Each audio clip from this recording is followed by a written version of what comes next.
യേശുവിൻ്റെ കൂട്ടായ്മയിലെ സ്നേഹം നിറഞ്ഞ എല്ലാ പ്രിയ ദൈവമക്കൾക്കും ദൈവാനുഗ്രഹം നിറഞ്ഞ നല്ലൊരു ദിവസം ആശംസിക്കുന്നു. ഇന്ന് നമ്മൾ ശ്രവിക്കുന്ന തിരുവചന ഭാഗം മിഖാ പ്രവാചകൻ്റെ പുസ്തകം 6-ാം അധ്യായം 8-ാം തിരുവചനം. മനുഷ്യ, നല്ലതെന്തെന്ന് അവിടുന്ന് നിനക്ക് കാണിച്ചു തന്നിട്ടുണ്ട്. നീതി പ്രവർത്തിക്കുക, കരുണ കാണിക്കുക, നിന്റെ ദൈവത്തിൻ്റെ സന്നിധിയിൽ വിനീതനായി ചരിക്കുക. ഇതല്ലാതെ മറ്റെന്താണ് കർത്താവ് നിന്നിൽ നിന്ന് ആവശ്യപ്പെടുന്നത്? പ്രിയ സഹോദരങ്ങളെ, ഇന്നത്തെ ദിവസം നമുക്ക് ഈ ദൈവവചനം വളരെ ശ്രദ്ധാപൂർവം വിചിന്തനം ചെയ്യാം. നമ്മൾ ആരായിരിക്കണം? ദൈവസന്നിധിയിൽ നമ്മൾ എങ്ങനെയായിരിക്കണം? ഈ ലോകത്തോട് നമ്മൾ എങ്ങനെ പ്രവർത്തിക്കണം? വളരെ വ്യക്തമായിട്ട് മിഖാ പ്രവാചകനിലൂടെ ദൈവം നമ്മളോട് സംസാരിക്കുന്നുണ്ട്.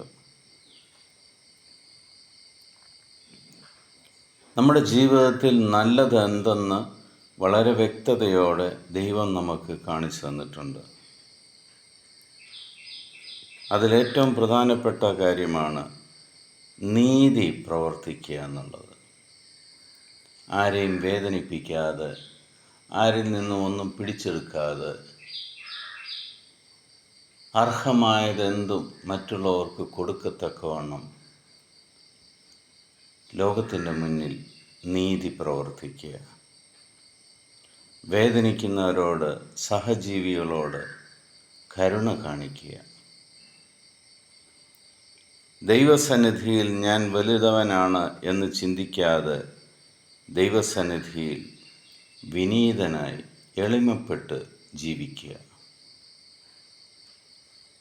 ഈ 3 കാര്യങ്ങളാണ് ദൈവം നമ്മളിൽ നിന്നും ആഗ്രഹിക്കുന്നത്. ആ 3 കാര്യങ്ങളെ മുൻനിർത്തി നമ്മൾ ജീവിക്കുവാൻ തുടങ്ങിയാൽ ദൈവാനുഗ്രഹം, ദൈവീക സാന്നിധ്യം നമ്മുടെ ജീവിതത്തിൽ നിറഞ്ഞു നിൽക്കുന്നത് കാണുവാൻ സാധിക്കും. എന്താണോ ദൈവത്തിന് ഇഷ്ടം, അത് നമ്മൾ പ്രവർത്തിക്കാൻ തുടങ്ങിയാൽ അതൊരനുഗ്രഹമാക്കി ദൈവം മാറ്റും. നമുക്ക് നമ്മളെ തന്നെ ആത്മശോധന ചെയ്ത് നമ്മളെ ഒരു പുതിയ സൃഷ്ടിയാക്കി മാറ്റുവാൻ നമുക്ക് ശ്രമിക്കാം. പിതാവായ ദൈവത്തിൻ്റെയും പുത്രനായ യേശു ക്രിസ്തുവിൻ്റെയും പരിശുദ്ധാത്മാവിൻ്റെയും കൃപയും അനുഗ്രഹവും സമാധാനവും എപ്പോഴും നിങ്ങളുടെ കൂടെ ഉണ്ടായിരിക്കട്ടെ.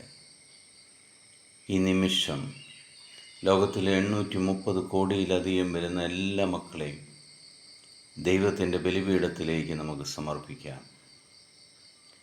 കുടുംബസമാധാനത്തിനായിട്ട് നമുക്ക് പ്രാർത്ഥിക്കാം. മക്കൾ അനുഗ്രഹിക്കപ്പെടുവാൻ വേണ്ടി പ്രാർത്ഥിക്കാം.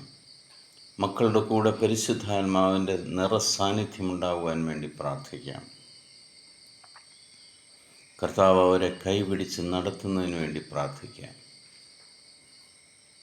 എൻ്റെ കർത്താവും രക്ഷകനും നാഥനും ദൈവവുമായ, ജീവിക്കുന്ന ദൈവമായ യേശു ക്രിസ്തുവിൻ്റെ സമാധാനം സന്തോഷത്തോടുകൂടി നിങ്ങൾക്ക് ഞാൻ പങ്കുവയ്ക്കുന്നു.